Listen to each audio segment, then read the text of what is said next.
যেমন ইলিশের ক্ষেত্রে এখন ইলিশ পরিযায়ী মাছ সাগর থেকে নদীতে আসবে, অনেক জায়গায় নাব্যতার এমন বেড়ে গেছে যে ওটা আর মানে আসতে পারছে না। আমাকে যেতে হচ্ছে পানি সম্পদ মন্ত্রণালয়ের কাছে, কিন্তু তার কাছে বিশেষ রিকোয়েস্ট করতে হচ্ছে।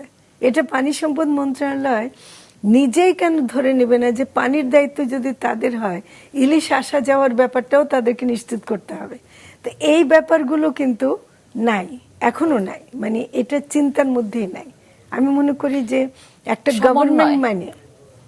গভর্নমেন্ট মানে একটা হোলিস্টিক হতে হবে, এটা সবার সাথে সবার সম্পর্ক থাকতে হবে।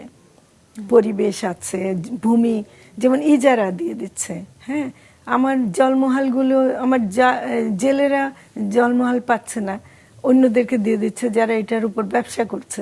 কিন্তু ভূমি মন্ত্রণালয় তো আমার আলাদাভাবে, তাহলে আমাকে ভূমি মন্ত্রণালয়ের সাথে আলাদা করে কথা বলতে হবে। এটা তো হওয়া উচিত না, এটা কোনোভাবে হওয়া উচিত না। মানে হালদা নদীর পাড়ে তামাক চাষ করছে।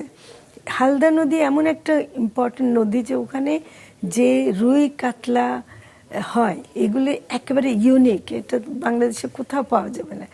এই রুই কাতলা মরে যাচ্ছে যে মানে ইয়ের জন্য, তামাকের বিষাক্ত ইয়ের জন্য। তো আমরা যখন ওইটাকে বন্ধ করতে চাইলাম, দেখা গেল আমাকে ভূমি মন্ত্রণালয়ের কাছে বা কৃষি মন্ত্রণালয়ের কাছে যেতে হবে। এই যে একটা সম্পর্কটা, এটা খুব পরিষ্কার না, এগুলিকে করতে হবে ঠিক।